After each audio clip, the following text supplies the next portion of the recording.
Yo, what's good YouTube? Welcome to another episode of the Time Frame Alignment Model. My name is Tom, I'm a full-time day trader, and today I'm going to be talking about market maker models. So if you struggle with knowing what PD array to pick, what side of the curve you're on, or even what kind of dealing range you should pick, this video is going to be for you. Also, don't be lazy and keep watching the entire video, don't skip.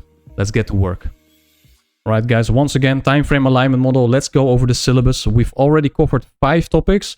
Last topic was received very well, the daily bias topic, right? Make sure to watch it if you haven't. Now we're going to be talking about market maker models and mitigation area specifically. How do you actually trade market maker models? This is going to be divided up in 4 topics. What is a market maker model first of all? The phases of a market maker model, using the curves, and a mitigation sequence, how you can mechanically approach the market and wait for specific things, making it a lot easier to trade a market maker model as well. Now, what is a market maker model? If you're not aware, ICT's market maker model comprises of a original consolidation, which is an area where price builds up liquidity, typically has relative equal highs on the top as well, and then it starts to displace lower, forms a redistribution phase where price accumulates more orders to keep continuing pushing down, right? Because the market is not on one-sided direction, lower or higher. It has consolidation phases in between as well, retracements and reversals. That is the market cycle episode, right? We already discussed that, so go back into the series if you haven't. Then smart money reversal. This is where price reverses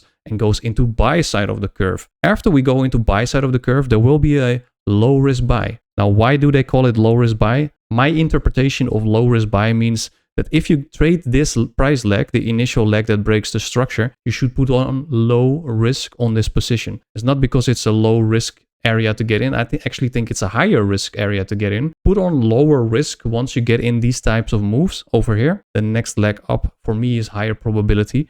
Then a reaccumulation phase. This is where price accumulates orders again to continue pushing up. If you remember, I think it was the order pairing episode or the market cycle episode where we talked about continuation purge 1 or continuation pattern 1 and continuation pattern 2, right? This is what we're going to discuss as well in the charts here. Now, for a market maker sell model, the original consolidation is on the bottom, right? Because we have buy side of the curve, reaccumulation phase in between. Now, with market maker models, you typically only need an original consolidation or a relative equal low and a smart money reversal in a key level. That is the most important part of a market maker model because it typically it reaccumulates or redistributes in between the market maker model, but it can also be original consolidation straight up into a smart money reversal and then straight down as well. That should be a V-shaped kind of pattern. Doesn't occur too much because most of the time, especially on a higher time frame like a 4-hour or daily, you will see reaccumulation and redistribution phases. Let's go over the phases of the market maker model again. Like I just explained, we want to see these types of phases: original consolidation, reaccumulation and redistribution that happens in between the price legs. And then smart money reversal. This has to happen in a key level. And then the low risk buy and low risk sell. Low risk because for me, it's riskier to get in. So you put on lower size on your position. So lower risk. So we got this Euro USD 4-hour chart. I'm going to keep it simple and short and concise. So we just talk about the phases of the market maker model and we'll go deeper into it later in the episode. Original consolidation, very clear down here, right? Because there is a consolidation, relative equal lows. That's a nice area to target once you're on sell side of the curve. Then reaccumulation phase, so you can see price accumulates more orders. Same thing over here, price goes sideways, and notice how the bodies are compressed together, right? There's no real significant closure above the structure, so it's accumulating. Then we have a smart money reversal over here, another reaccumulation or redistribution phase rather. And then the low risk sell prints out of here. Even though this entire piece here is redistribution, the low risk sell can print out of it as long as it goes back to premium of the first dealing range. So pay attention, right? The first dealing range that forms the low risk sell. And then we have another dealing range and then price declines, taking out those relative equal lows. So these are the phases of a market maker model. How are we actually going to use the curves? This is going to be key in determining high probability PD arrays. Did you know that your chances of success will increase tenfold if you subscribe and like the video? Also, do you want to turn bald? That's what happens if you don't subscribe. Got a nice schematic over here, right?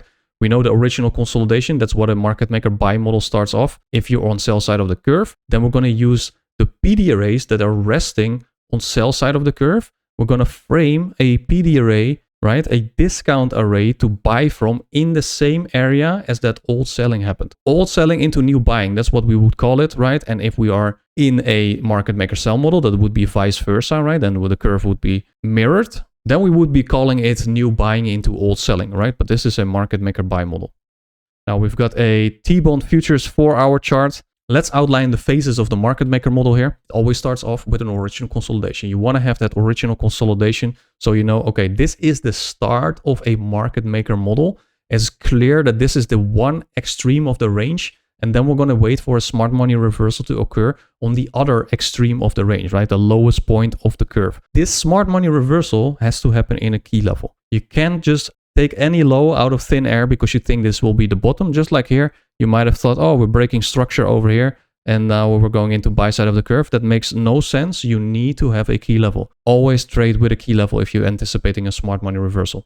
Look at this piece of price action over here. What happens every time we go and trade up higher or retrace higher? There are more sells accumulated by smart money, right? So all these up close candles here, over here, and this piece of price action over here is all selling area for smart money because they push up the price, then they short it again, and then until they reach their terminus, they will offload their positions. Now in this same area, this is where we're going to use the curves. In the same area, we will be using a PD array to frame on the other side of the curve. How does that look like? We have this area of old selling. Now we can use this order block formed over here because it's in the exact same position here on the sell side of the curve. And then on the buy side of the curve, there is a set of down close candles formed here, which is a bullish order block. You can use the range that comes out of it. And then this should be the high probability order block.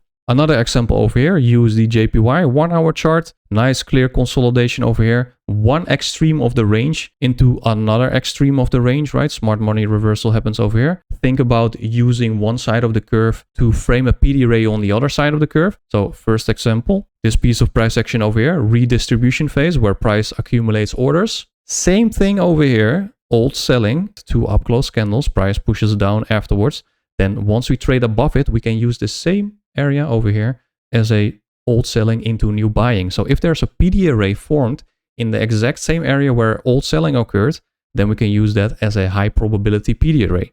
So what we can see over here, we already formed the low risk buy.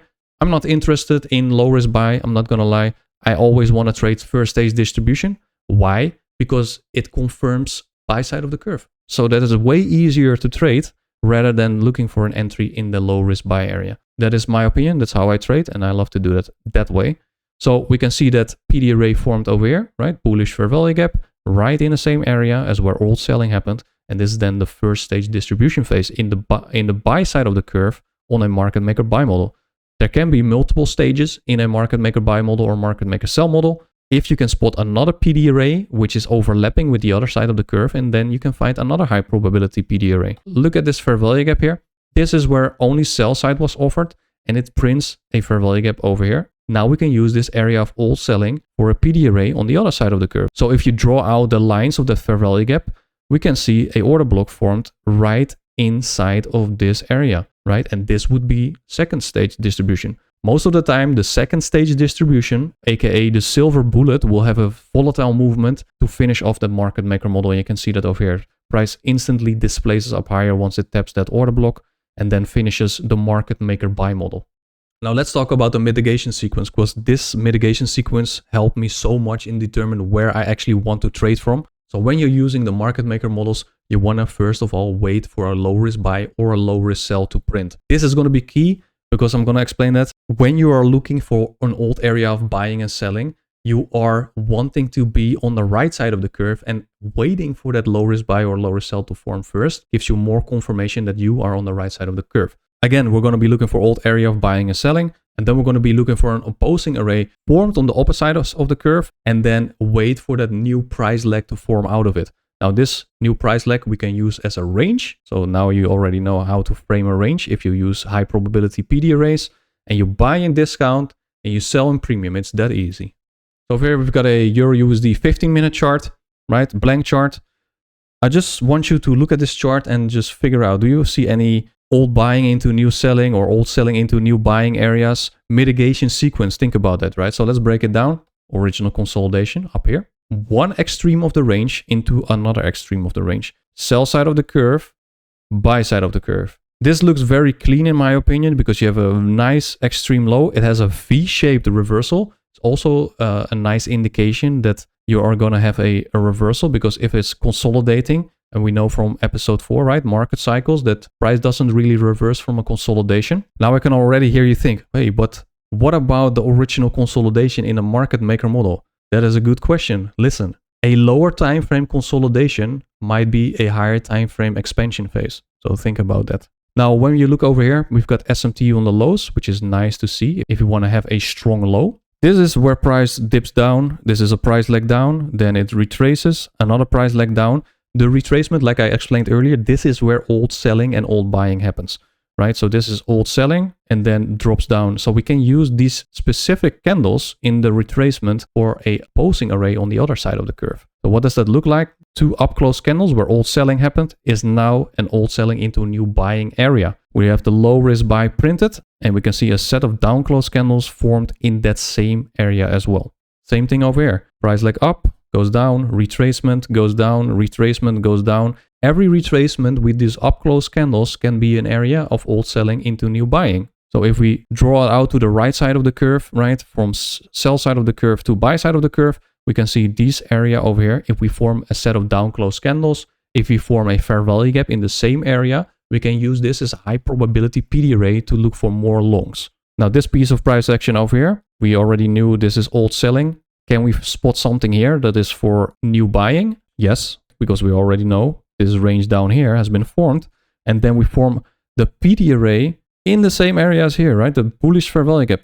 Now you draw out your range because you have a strong low because it's in an old selling into new buying area. Then you can draw out your range. I'm hoping you understand that the strong low is valid because there's SMT on the low and it forms in an area of old selling. This is key. Now you know how to draw out a correct range. This is how I do it. Once price comes back into discount, this is where you want to buy. If there's a PD array, you straight up take the PD array in discount.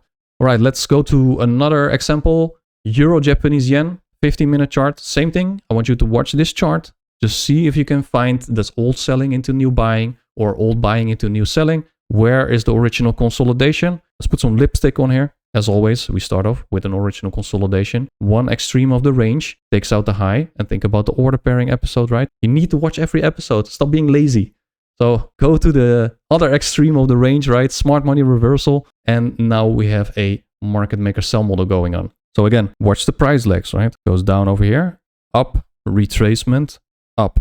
The retracements, again, this is where old buying or old selling is occurring. Now we want to wait for the low risk sell to print first because we're not interested in low risk sell. We want to trade in a distribution phase. It's way easier and we'll have a strong high and a confirmed sell side or buy side of the curve. What does that look like? We have an old area of buying because they're displacing price and leaving a fair value gap behind. Once there is a set of up close candles formed or another bearish fair value gap formed in the same area, this will be a high probability PD array.